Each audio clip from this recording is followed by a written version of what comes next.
QuickBooks helps me keep my books clean and organised, so my bookkeeper Janelle can spend more time helping my business grow into a fighting machine. You got this, Janelle. Intuit QuickBooks, backing you.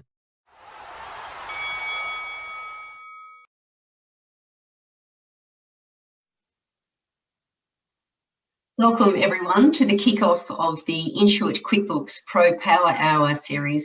My name is Megan Wood. I head up Advisor Strategy for Intuit Australia, and I'm your host for today's session.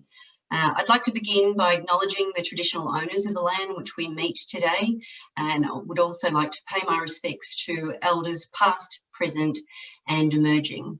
Now, before we get started, there's always some housekeeping to take care of, so let's do that. Now, we've had over 1,000 people register for today's event, and this excellent result means it makes it a little bit hard to facilitate a live Q&A session, but we do want to hear your questions. So what we would love for you to do, if you scroll to the bottom of your screen, you'll see that there is a feedback form. So if you could complete any questions you might have through the course of today's session, that would be great, and we will respond to those ones directly. Fortunately, though, we did have a lot of questions tabled during the registration process. So we've grabbed the most popular of those questions and we'll be putting those in front of our panellists today. As this is a live event and we have so many people joining us, we have muted everyone, but we still want you to be involved. So if you're so inclined, certainly feel welcome to use the emoticons that you'll see on the right-hand side of the screen to give us an indication of how you're feeling about the content that you're receiving. On a technical note, if you're having difficulties either seeing the presenters or hearing the speakers, we recommend that you restart your device, potentially refresh your browser, or maybe even use a different device. Alternatively, you'll see at the bottom there is a troubleshooting area that you can work through some hints and tips, and there's also a link to an alternate video browser should you need it. Now, we always get asked this question, so we're going to cover it off now. Yes, today's event is being recorded, and yes, you are going to get a copy of that in an email tomorrow. And that is a great way to review any of the content that you may have heard today, but it's also a great way of sharing the content with other team members. And lastly, as I mentioned, there is a feedback form at the bottom of the screen, and we would love your feedback. We would love to know whether the content is hitting the mark, whether you like the format of these sessions, but also please jot down any questions that you might have so that we can respond to those as well. Okay, so that is our housekeeping out of the way, so we can get started. Now, today marks the launch of two exciting programs for the Intuit QuickBooks Pro Advisor community. As I alluded to, today's event is the first in a new series called the QuickBooks Pro Power Hour series. Now, this new series is designed to give accountants and bookkeepers an opportunity to gain some new skills as well as some new knowledge in an hour of power. So each event will run for 60 minutes and will be held every month or so, depending on the time of the year.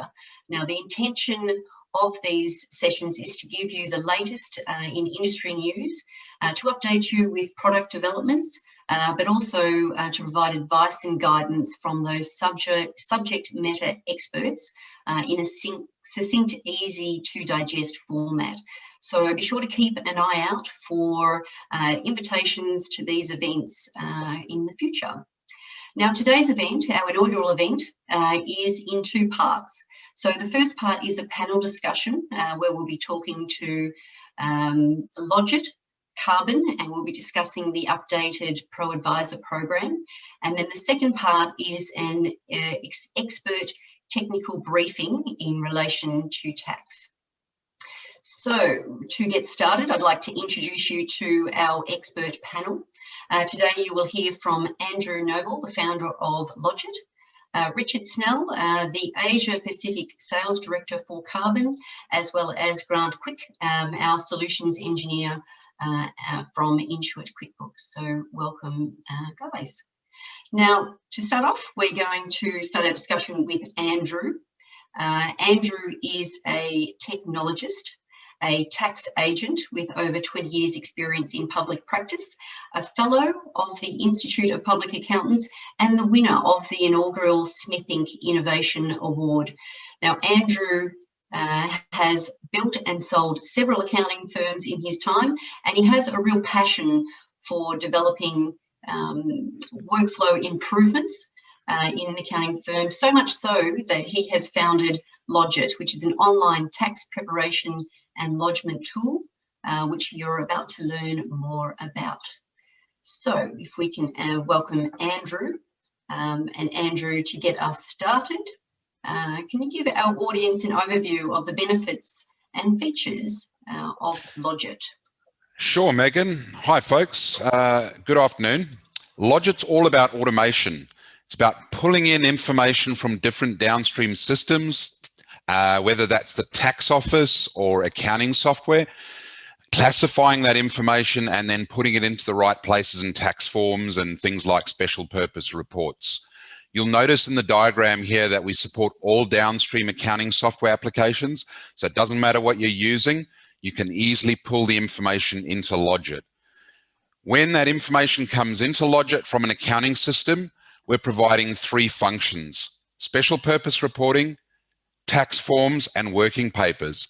Now, if you have to go back into the source accounting software and make some adjustments, one click of a button inside of Lodget, and you can bring that new data back in, and you've got all of those objects up to date.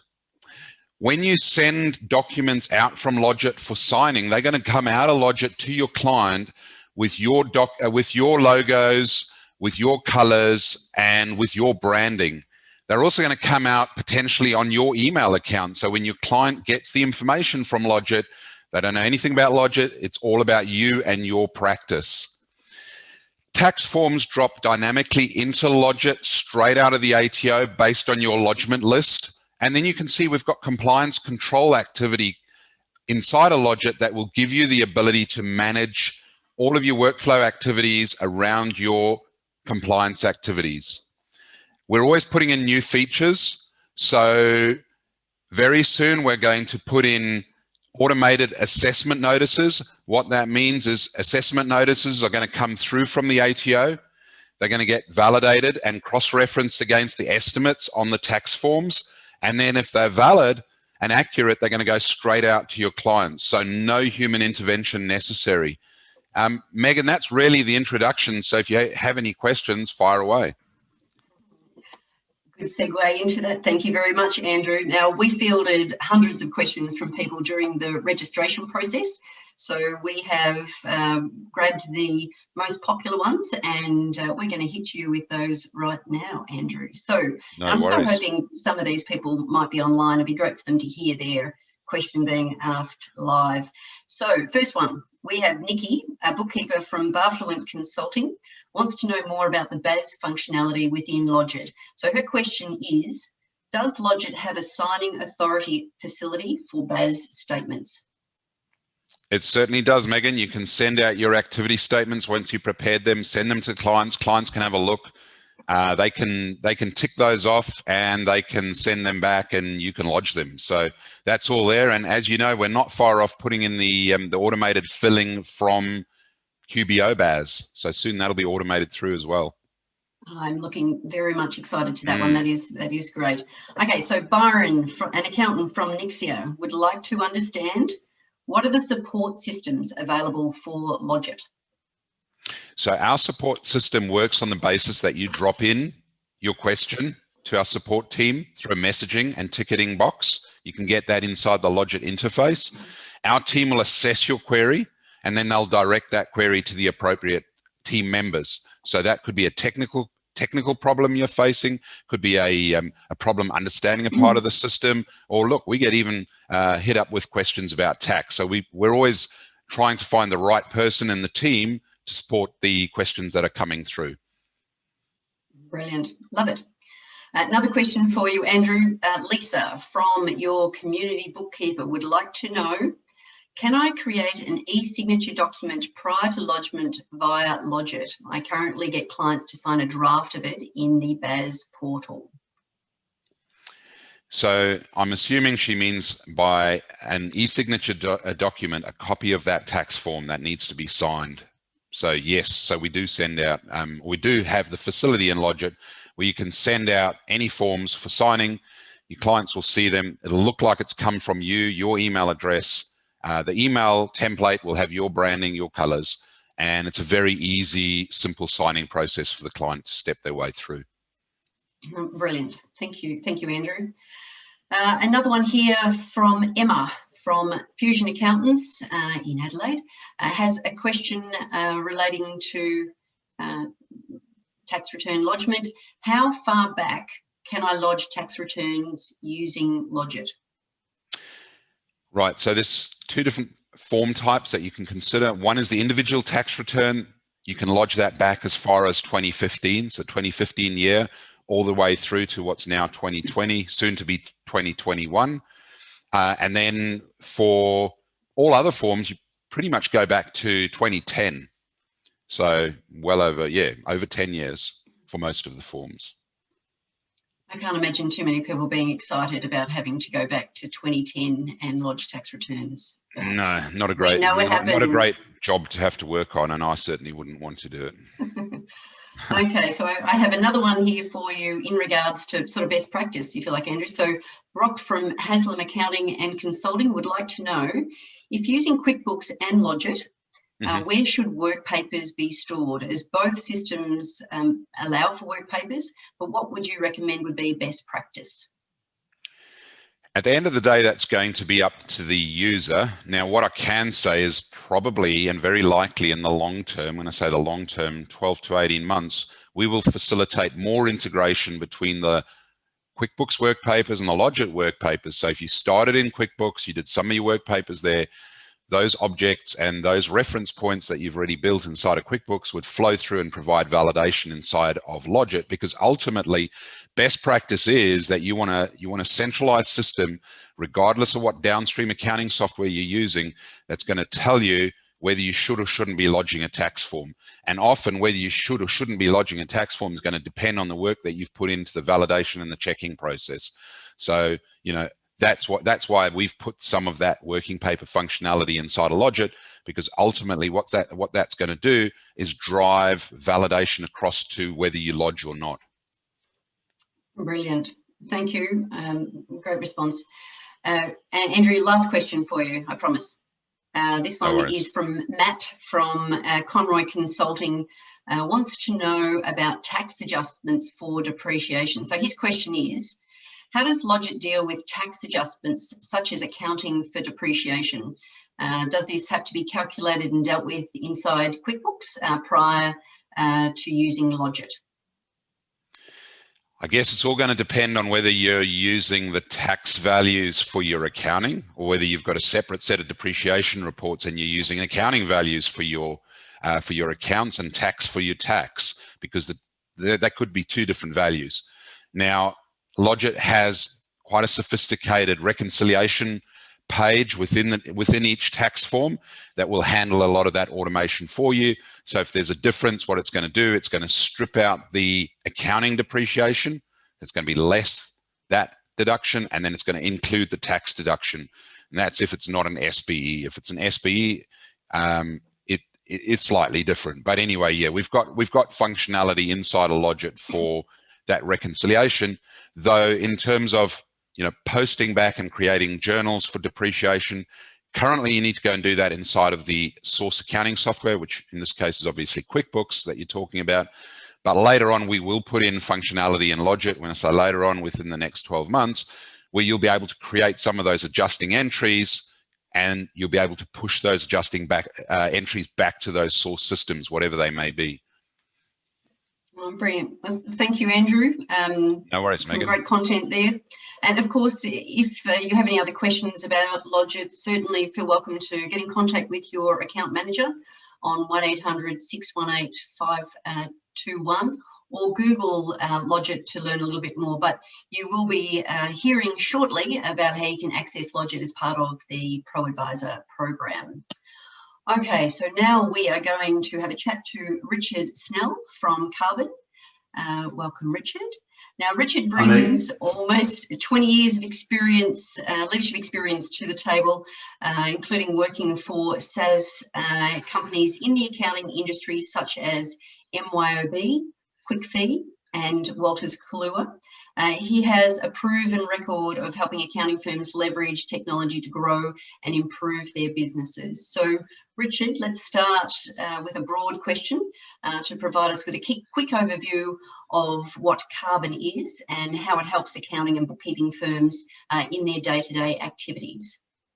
Yeah, thanks for having me, Megan. Delighted to be here. So, yeah, Karbon is a fantastic, unique platform in the sense that we're a workflow collaboration platform with a practice management edge as well, and we're particularly focused on the accounting and bookkeeping segments. Karbon is the platform where you run how your work operates, so where you get your work done. But more importantly, we give you visibility and control over where all of the work is up to. Plus, we've got a whole library of workflow templates that ensure that you can get that work done efficiently and effectively, and also ensure that you've got that single view of all the client communication in one location as well. So a great place to get control and visibility over all of your team, particularly in this COVID environment where people are working remotely and in different locations. Karbon's a great way to ensure that everyone in the team knows what they've got to do, how they've got to do it, and exactly where everything's up to as well. Thank you, Richard. Now, we also received lots of questions about Karbon during the registration process, so I'm going to hit you with a few of the most popular ones now. So we have from Abigail from For You Accountants. She wants to know, this is a tricky one, what is the difference between Karbon and the other workflow management products on the market? Very good question. So I think it's really interesting when most people come to Karbon, they come to us because they want better visibility and control over their workflow. And I think the unique thing about Karbon is that we are designed by people who have extensive accounting industry experience. So I think our management team's got probably close to 200 years experience in the accounting industry. And we're also uniquely focused on accountants and bookkeepers, but also our secret sauce is that we realised early on in the development of Karbon that you need to coordinate the communication and the collaboration around workflow to ensure that your team operates effectively and efficiently.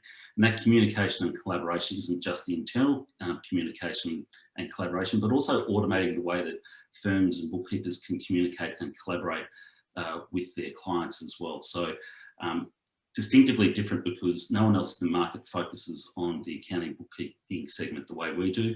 And we certainly differentiate the way that we drive and deliver efficiencies in the firm because we help you about the way you do the work, not just the compliance technical piece of it, but the actual way that each of your team work together and the way that they actually get the work done. Yep. Brilliant, thank you. Your next question, Meg from Dynamic Taxation and Training Services is not currently a client of Karbon, so we've got some work to do here, Richard.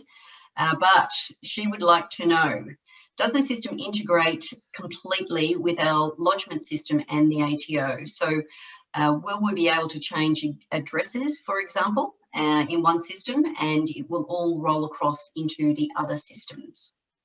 Yeah, so Karbon itself doesn't have a direct integration with the ATO, but certainly we integrate via Quickbooks with Lodget, so you'd certainly manage that part of the whole lodgement process via Lodget. But importantly, we've got a deep integration with Quickbooks, so Karbon can synchronise all of your client contact information. Importantly, it can also synchronise all of the work descriptions through to Quickbooks. And really importantly, we can capture time in Karbon that flows through to Quickbooks. And that enables you to really do some great things. You can certainly get some great visibility over your budget versus actuals in Karbon. And then you can also do the appropriate billing requirements directly out of Quickbooks as well. Brilliant, thank you, thank you, thank you. Now the next question is probably the first question I think I asked after I saw a Karbon demonstration. This question is from Paul, an accountant from Systemize, wants to know more about managing emails using Karbon. So his question is, how do you best manage non-work emails within Karbon, or those that are not related to a particular client or a current matter? Yeah. So I think, as I said earlier, we recognised early on that email in particular is a massive problem inside accounting firms and bookkeeping firms. And certainly it's a problem not only with your non-client emails, but also with all of your work-related emails. So Karbon is the place that you deal with all of your emails, whether they're personal or work-related, because you get a single view of your inbox that includes both the client email and the non-work email, and you only deal with email once. So if I send an email out of Karbon, it gets sent out of my email platform, whether that be Office 365, Exchange or Gmail. But importantly, we've built in those additional functionality in Karbon to make you more effective and more efficient in the way that you deal with email. So you can automatically assign emails to clients' timelines. You can easily assign emails to your team members and colleagues, so that those little things that often come via email that sometimes fall through the cracks, that doesn't happen with Karbon. And importantly, then you can also create work off the back of an email. And you can also use the live chat or the app mention functionality across the email and across the work platform within Karbon as well.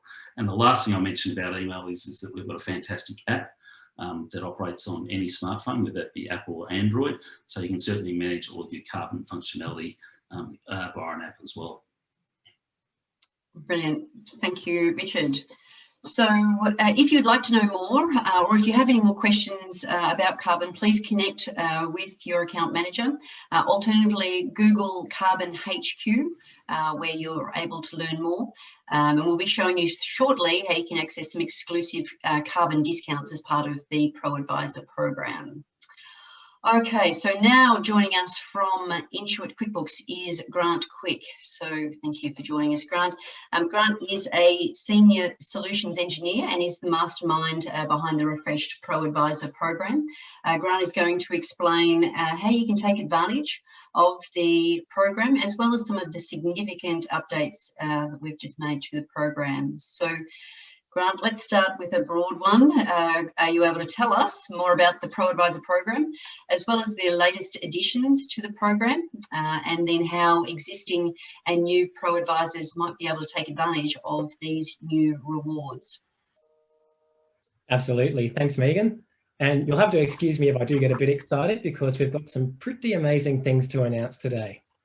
So as many of you watching will know, our Pro Advisor program has been around for a few years now, and it offers some really great rewards.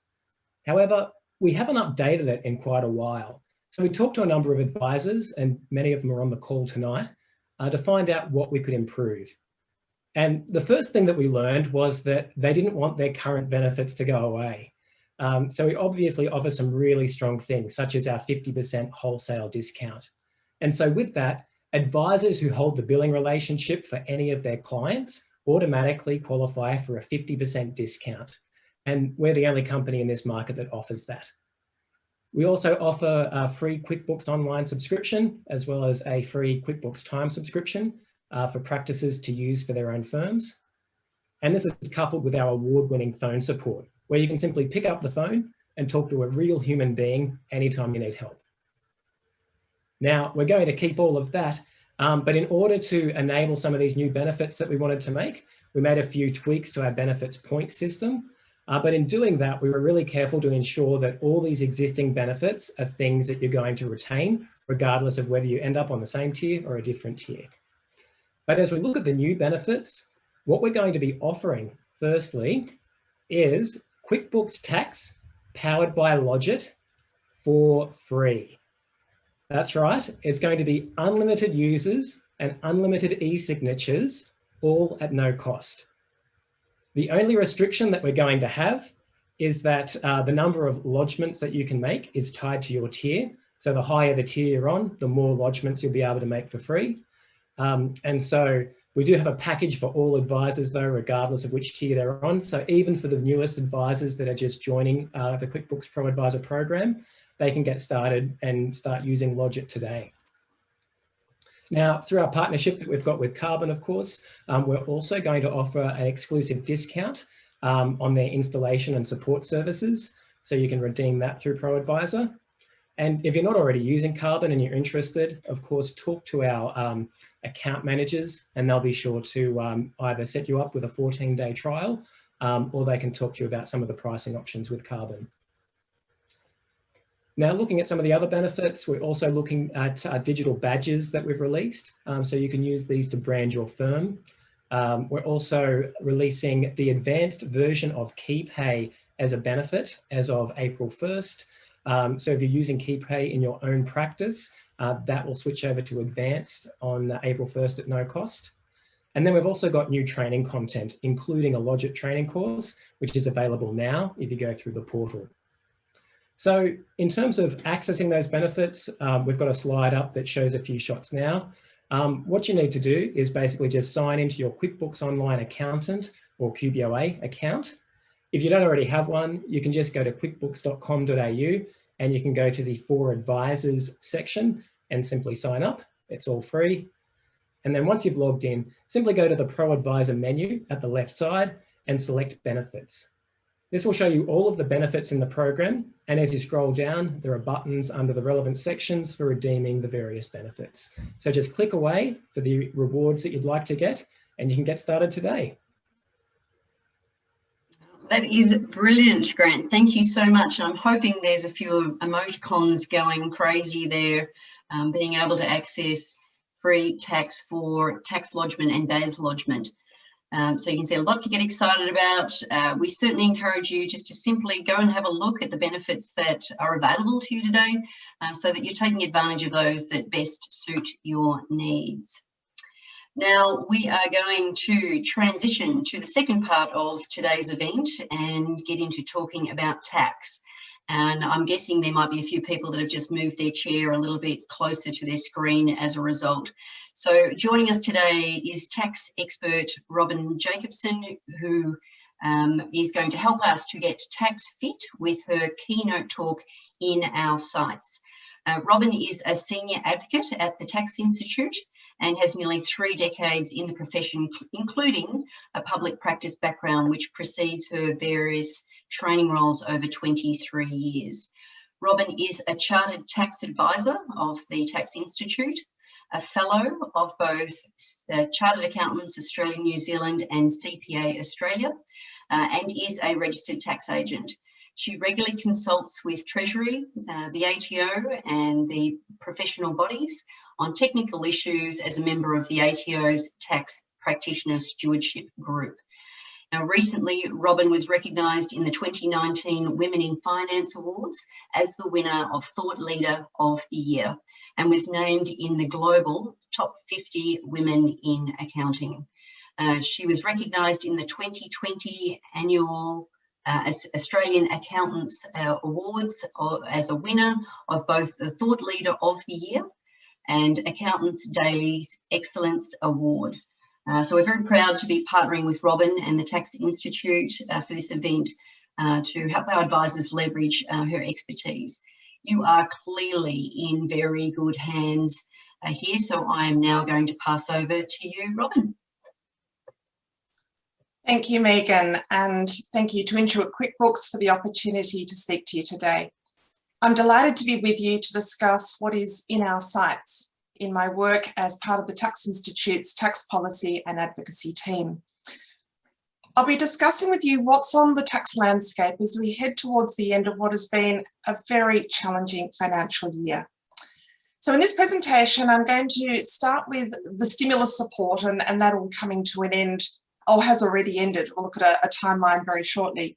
I want to discuss some of the current JobKeeper and cash flow boost matters. There's also been a final report delivered in relation to the review of the Tax Practitioners Board, and we'll take a look at that. We have a federal budget coming up on the 11th of May. So what can we expect from that, and why is there such a need for holistic tax reform? Finally, I'll discuss with you some current issues which are on the radar. So kicking off with the stimulus support, and my goodness, there is so much that could be said here. The profession was absolutely slammed last year as all the programs were rolled out by the government, and in particular, the JobKeeper program. So as all this is coming to an end, I just want to run through with you where we've landed with all of this. What is actually finished already and what are we still expecting to wind up either at the end of this month or in the months ahead. So of course the cash flow boost, that has already ended based on activity statements lodged for the September period. We've also seen an end to early access to superannuation. The applications had to be in by last December. We've also seen an end to the $150,000 instant asset write-off. Now, this was for businesses with a turnover of less than 500 million. Technically, the $150,000 asset write-off has reverted to $1,000 for small business entities. But there is, of course, another measure in place being the full expensing measure. So for practical purposes, the $1,000 threshold that applies to small business entities won't apply until after June 30 of next year.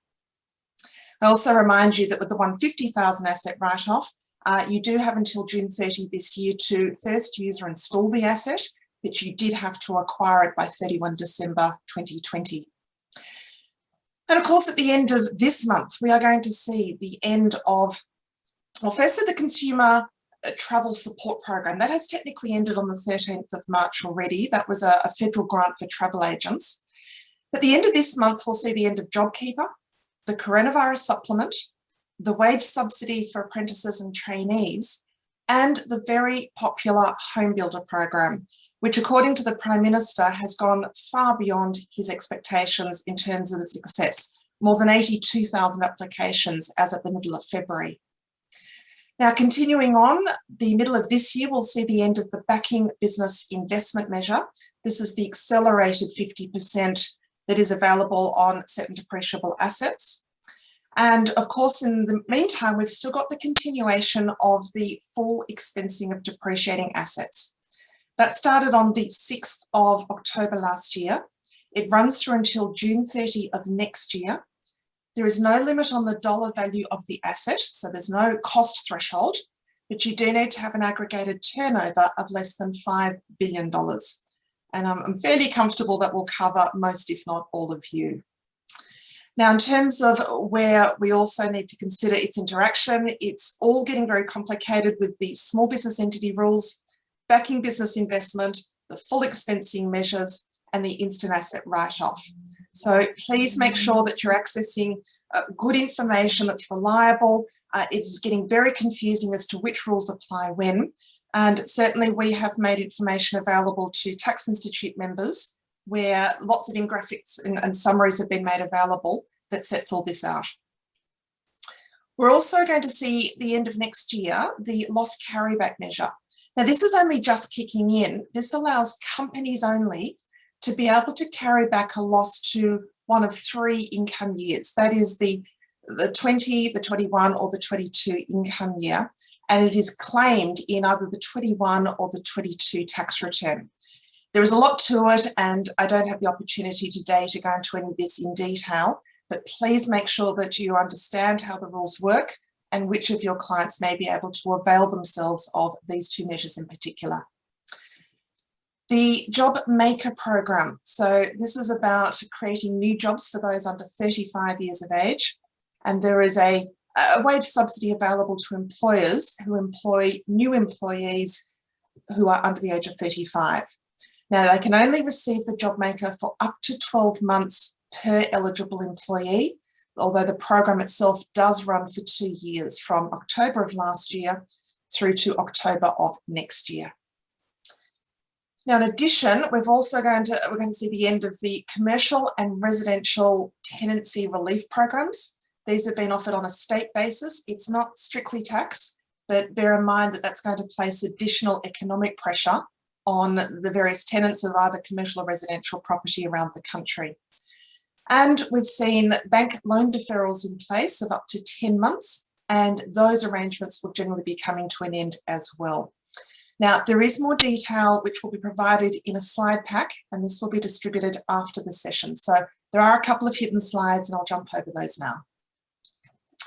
So into JobKeeper, I'm sure by now you're all so familiar with these dates and amounts, but just for completeness, JobKeeper 1 ran from the 30th of March last year to 27 September, paying the amount of $1,500 as a flat rate per eligible employee. Now, according to the Treasurer, this has supported more than 3.6 million workers and around 1 million businesses. Payments totaled nearly $70 billion just for that 6-month period.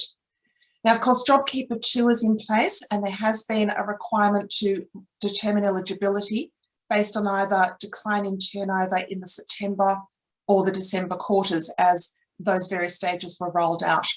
We are in the final week of JobKeeper, and that final rate has landed at $1,000 or $650 per fortnight, depending on the reference period. And that was an 80-hour measurement that needed to be determined.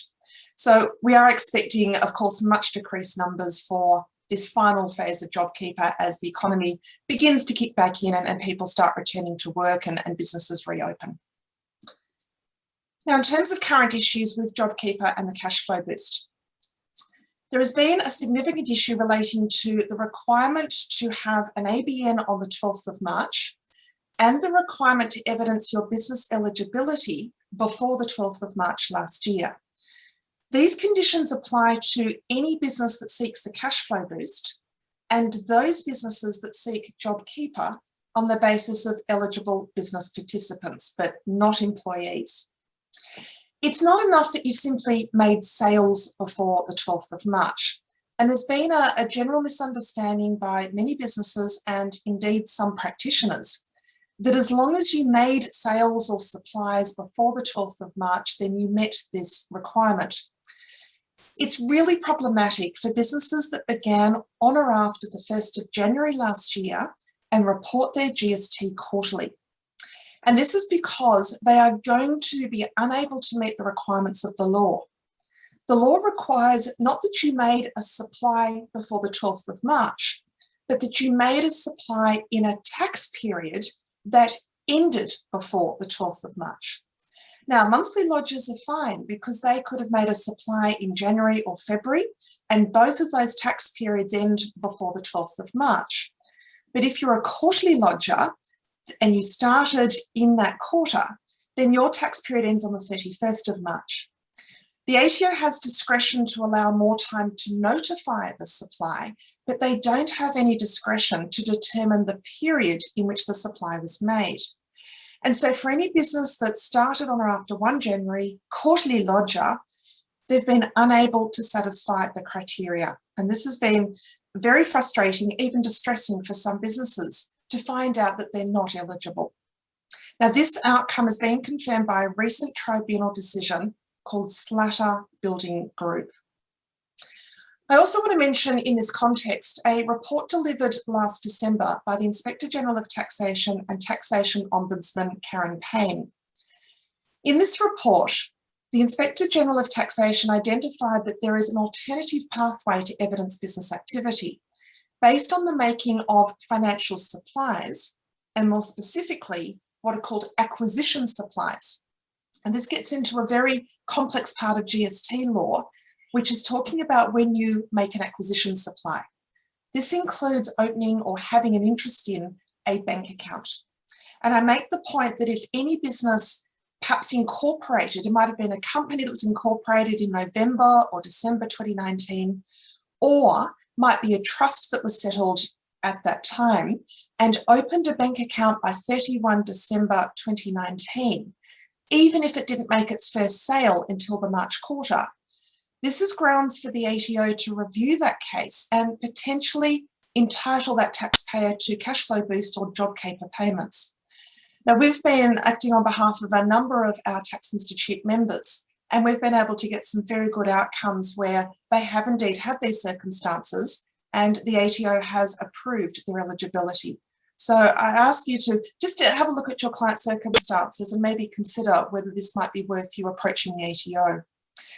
We are also monitoring an appeal.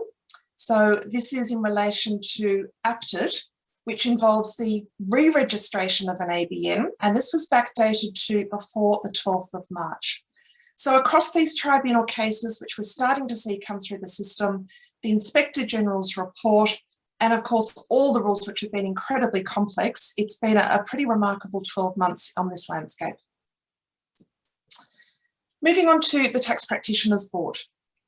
There's been a review undertaken by the government. The final report was released on the 27th of November with 28 recommendations. Now, it was a long overdue review. The Tax Practitioners Board was set up in 2009, and it now looks after more than 78,000 tax agents, BAS agents, and tax financial advisors. Now, in terms of the recommendations, the various professional associations are making submissions. They have agreed in principle with many of the recommendations, but certainly further consultation is needed. Now, the main areas of concern that are relevant to practitioners really revolve around these 5 issues. The independence of the TPB and whether it should be integrated or made more independent from the tax office. The establishment of a proposed new tax practitioners governance and standards forum, and there will be a new charter developed which will regulate how that will work. They are looking at the education requirements, so of course to register, to be an agent or to re-register. The proposed removal of the pathway that allowed you to register or re-register as an agent based on your voting membership of a professional body. And they are looking at removing this. So that may be a concern for some agents who have relied on this pathway in the past. And finally, on this particular issue, the proposal that registrations be moved from every 3 years to annually. Now, we're being assured that the fee would be prorated, but it would seem to be increasing the compliance burden on agents, and it is not apparent what the benefits would be other than more regulation and, of course, agents having to attend to this on an annual basis. So this still has much water to travel under the bridge, if I can use that analogy, particularly with all the floods in New South Wales at the moment, and we are thinking of them all. But in terms of all that needs to pass in relation to this, further consultation is needed, and all of this needs to be bedded down by way of legislative amendment and further legislative instruments. So looking ahead to the federal budget, Tuesday the 11th of May, and I hope you have cleared your diary and you'll only be spending the evening with other tax practitioners. A very important evening where the government will set out how the budget is looking and their plans and policies for the year ahead. Now, if we look at the current state of our tax system, the effectiveness of a tax system is generally gauged on the basis of 3 accepted fundamental principles: efficiency, equity, and simplicity. Arguably, our tax and superannuation system fails on all 3 of these measures. We need holistic reform, not more tweaking. So after 8 months of work at the Tax Institute, we are now at the pointy end of our tax reform project. It will culminate in a paper that we have titled The Case for Change.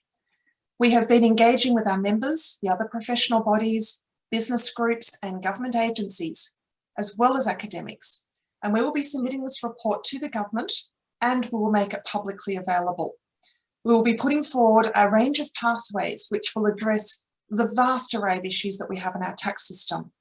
And the problems have come about because of decades of new law that has been added by successive governments in a piecemeal fashion and often without consideration to the existing rules that we have. We have a high annual cost of compliance with so much red tape. And when we present this case for change, we are certainly hopeful that eventually we will see some effective reforms come out of this process. So in terms of the budget, of course, we don't know what is on the government's agenda, but here are some things that we would like to see. We are mindful of the unprecedented pressure on the budget. And one of the things the government could look at is the current mix of tax settings, the mix between the direct income taxes and the indirect taxes, namely the GST, as well as other indirect taxes. Now, this will be crucial for long-term sustainability, and Australia places far too high a reliance on our direct income taxes. So if indeed there were to be changes made to the GST, It's interesting when our former Treasurer Peter Costello spoke about the GST and some events we ran last year. He made the comment that the mechanism whereby the states and territories need to approve any changes to the GST law maybe was so robust that it actually has resulted in almost no change in 20 years to the GST, and certainly no change to the rate. So if the rate was to be altered, then the burden that would fall on those lower income earners could certainly be addressed by way of redress, and that could be done through rebates or other welfare payments. If we look at the corporate tax rate, we now have a two-tiered system. It is certainly not where the government intended to land, and I would even make the bold statement that I think it's the complete opposite of where the government wanted to land.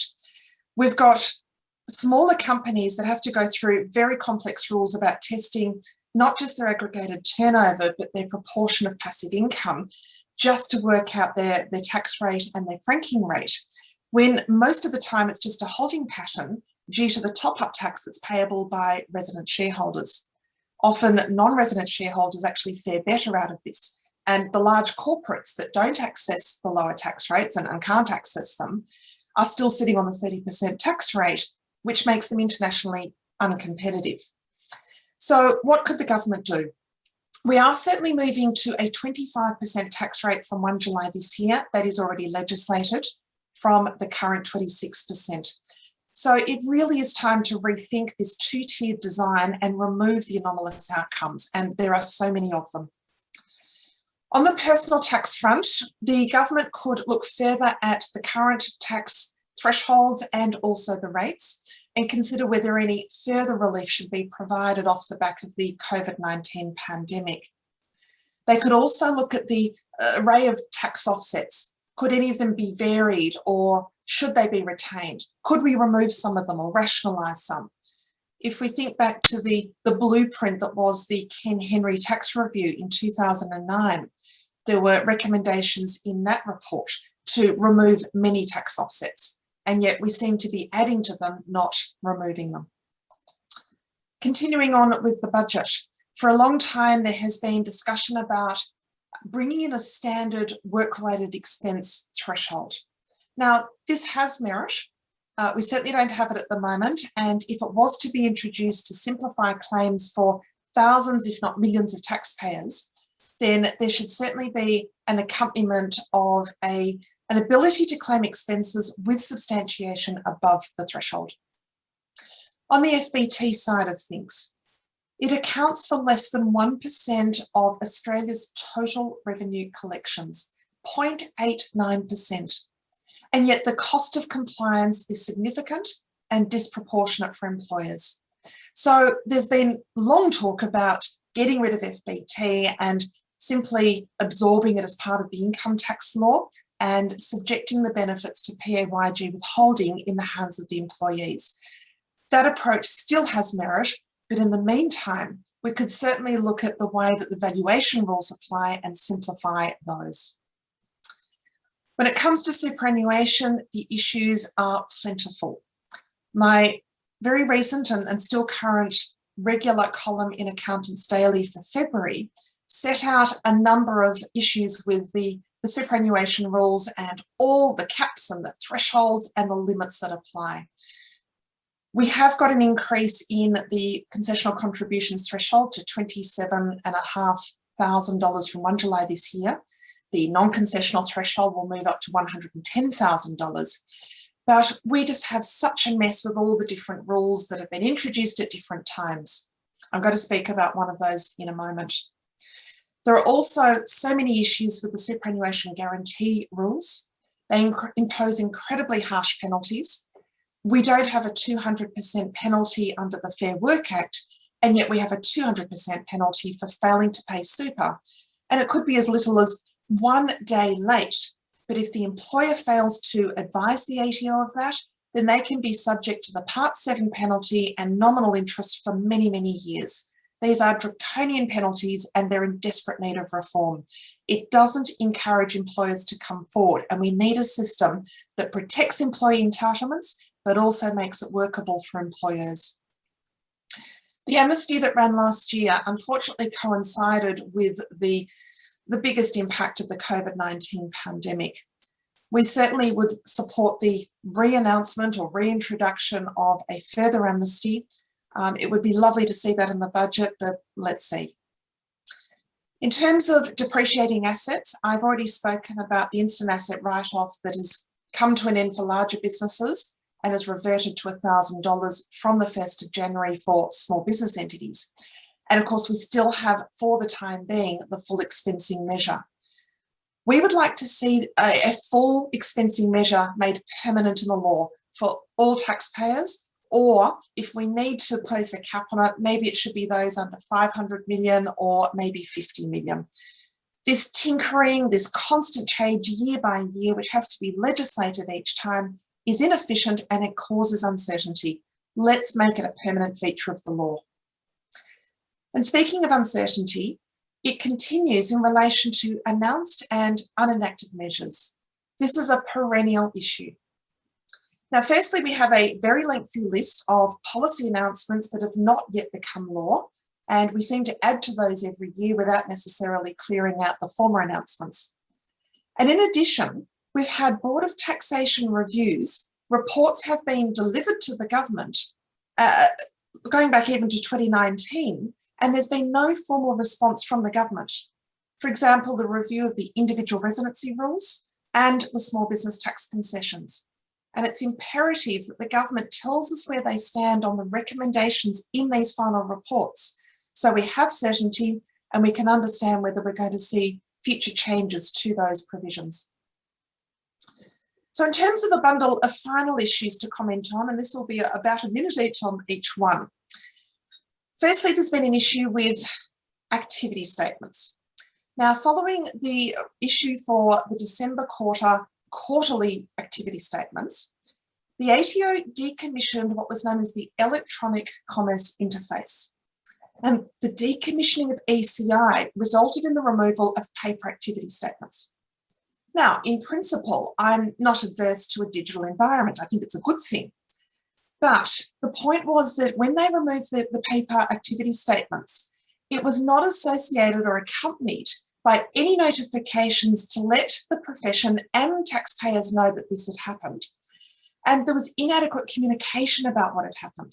So all the practitioners started noticing was that they were no longer turning up. The Tax Institute became aware of this late last year and raised it with the Tax Office. And that has led to many discussions, and in particular, looking at the issue, the impact and solutions. An interim solution has now been announced by the ATO, and this has involved reinstating paper activity statements from the March 2021 quarter until a permanent solution can be implemented. So we certainly welcome that, and members of the profession, including myself, continue to be involved in the design and the discussions about a permanent solution. Moving on to the transfer balance cap. Now, this was introduced 1 July 2017 and of course imposed for the first time a $1.6 million cap on the amount of assets that can be held in pension phase. That is to ensure that the amount of income that can be subject to tax-free treatment is limited, and of course all of assets above 1.6 million do need to be held in an accumulation account where the earnings are taxed at 15%. Now, we knew in 2017 when the law was designed that the cap would be indexed, and concerns were expressed even then about the practical effect of this. But now that it's happening, from 1 July this year, the cap of $1.6 million has been indexed to $1.7 million. And the problem with this is that it's not going to apply to everybody.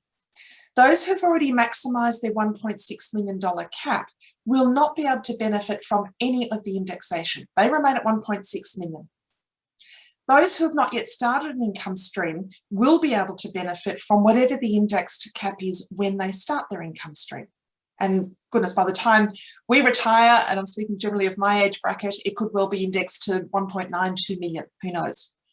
But for those who have already commenced an income stream but have not maximised their transfer balance cap, they will receive a proportionate increase in their personal transfer balance cap they don't automatically get the whole $100,000.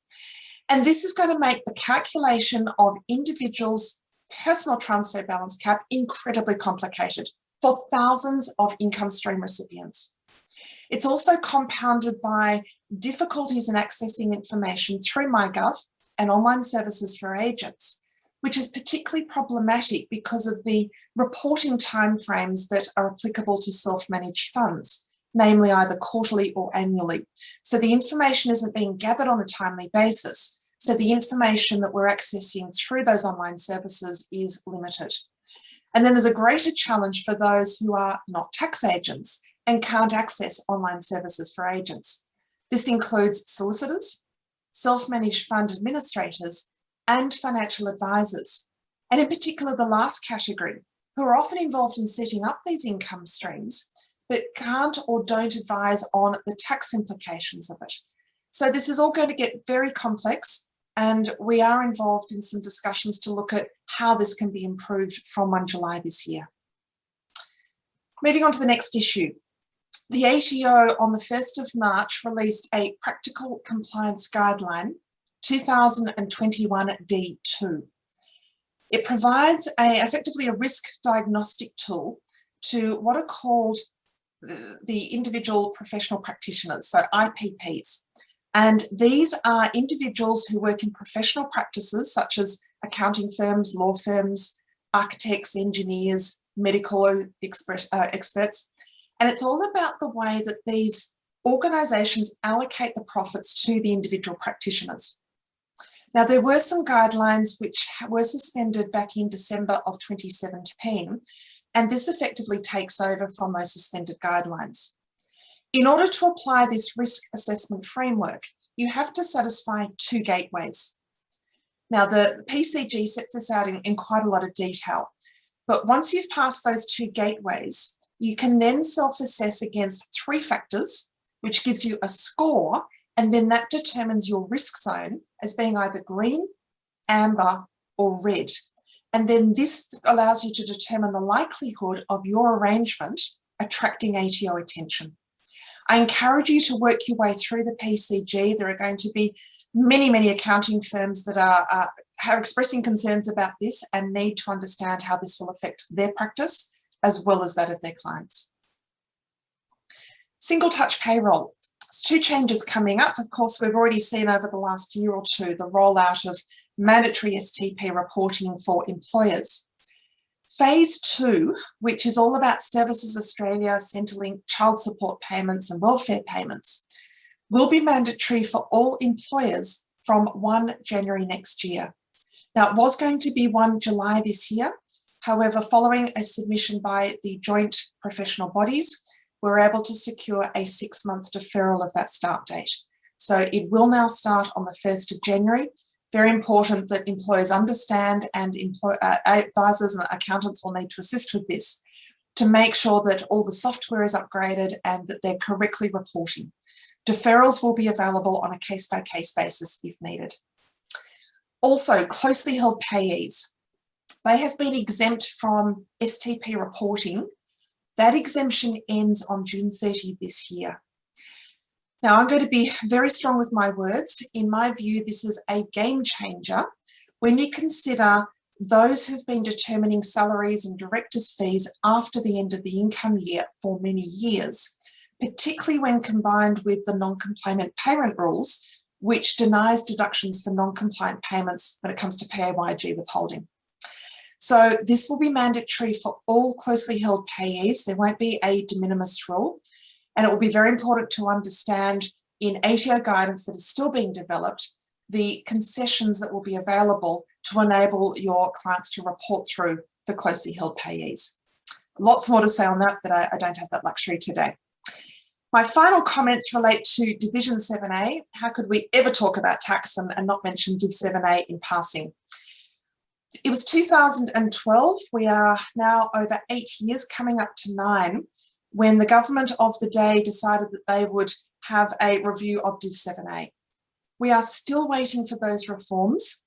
They have now been deferred until the first 1 July following the enactment of enabling legislation. And following that deferral, we are going to need further guidance from the ATO as to sub-trust arrangements, which may well be expiring June 30, 2020. Lots to say, all very anticipated, and we keenly await those Div 7A changes. Certainly consultation will be a key factor of that. So Megan, on that note, I shall hand it back to you. Brilliant. Thank you so much, Robyn. There was so much great content in there. And as a reminder, if you've got any questions that you would like Robyn to review, feel free to use the feedback survey form to jot those down. We will be collating them and answering them in our next Pro Power Hour session with Robyn, which we're planning to hold in May. I'm guessing probably after the budget has been announced. So we're at the end here. We are the best way to end, I think, a session is to give away some prizes. So we are about to give away 2 tickets to the Australian Accounting Awards, hosted by our friends at Accountants Daily. These tickets provide entry to the event and are valued at over $700. So I can announce the lucky winner is, and I so hope they're online, is Sally Freeman from Lighthouse Accountants. You'll be going off to the awards in June. Congratulations, and we're sure you're going to have an amazing time. So that brings us to a close for today's session. I want to thank our speakers, of course, Andrew, Richard, Grant, and Robyn. And as you saw, there's lots of great benefits in the Pro Advisor program that you can tap into today. So if you're keen to manage your tax or BAS commitments online, certainly go check out Lodget. And if you're keen to take your workflow management to the next level, be sure to check out the exclusive discounts that Karbon is offering our Pro Advisors.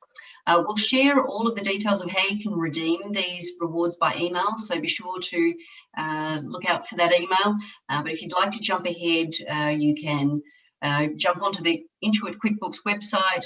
You can check out the Pro Advisor area in the portal in QBOA, or Google QuickBooks Pro Advisor program to learn more about the Australian program. So thanks everyone for joining us to kick off the QuickBooks Pro Power Hour series, and please remember to leave your feedback or any questions you might have and submit that through to us. We look forward to sharing an hour of power again with you soon. So bye for now, and please stay safe.